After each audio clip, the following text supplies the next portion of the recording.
آپ نوجوانوں کی ایک بہت بڑی وکیل ہوں. میں آپ کو کوئی الزام نہیں دیتی. جو آپ کو دیا جاتا ہے وہ آپ لے لیتے ہیں، اور ہم آپ سے توقع یہ کرتے ہیں کہ جو آپ کو نہیں دیا گیا وہ آپ کے پاس ہونا چاہیے. غلطی ہماری ہے. آپ میرا مستقبل ہیں، میں آپ کا ماضی ہوں. ماضی کو رد مت کیجیے، پرکھیے، جانچیے. اگر کچھ اچھا ہے تو آگے لے کے بڑھ جائیے، اور پھر ماضی کو دہرائیے گا نہیں. ہم آج تک پچھلے 75-76 برس میں ماضی کو دہرانے کی فکر میں ہیں. وقت گزرتا ضرور ہے مگر پلٹ کے نہیں آتا. ہمیں وقت کا مسافر ہونا ہے، پلٹنا نہیں ہے گستاخی اور بدتہذیبی کی طرف. اور ایک بہت لطف کی صورتحال اس وقت موجود ہے کہ بزوم خود جو خود کو بڑا پرہیزگار اور نیک کہتے ہیں، ان کی گفتگو سنیے تو خیال بے آبرو ہوتا ہے، اور وہ جو خود کو ہمارا سربراہ کہتے ہیں ان کی گفتگو سنیے تو زبان بے آبرو ہوتی ہے. جو خیال اور زبان کی آبرو نہیں رکھ پائے وہ ایک قومی ریاست کی آبرو کیسے رکھ پائیں گے؟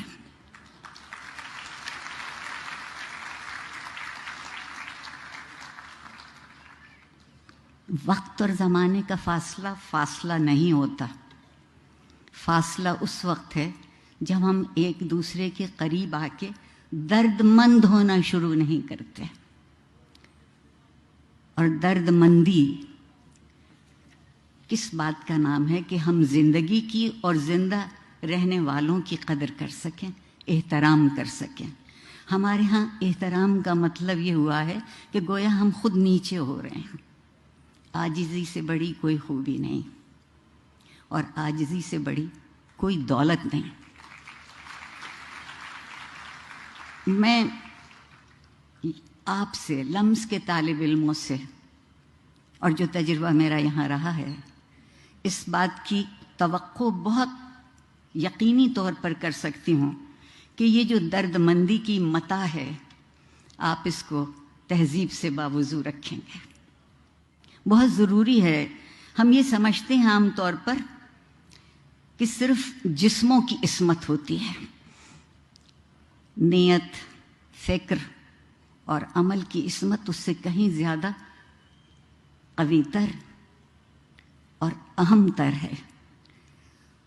اس لیے کہ جب زندگی بسر کرتے ہیں تو زندگی کی عصمت کا نام اخلاق ہے. اور میرا جی نہیں چاہتا کہ آپ میں سے کوئی بھی بے عصمت، بے اخلاق زندگی گزارے.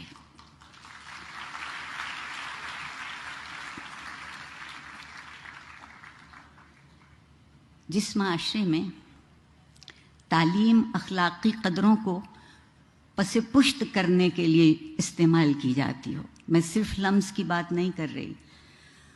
دراصل جو سرکاری ادارے ہیں ان کا مرثیہ پڑھنے کو جی چاہتا ہے، اور اگر اس سے بھی زیادہ کہہ سکوں تو ماتم کرنے کو جی چاہتا ہے کہ ایک خبط الحواس قسم کی نسل ہمارے سامنے لا کے کھڑی کر رہے ہیں جس سے پیسے تو بے حد وصول کرتے ہیں.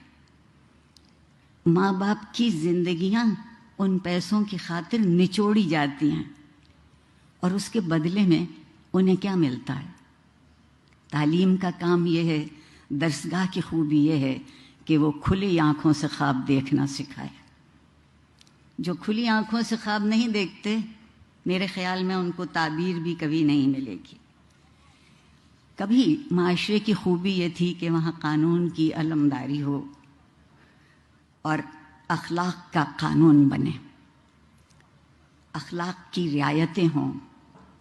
لیکن زوراوری کے ماحول میں قانون صرف جنگل کا رہ جاتا ہے.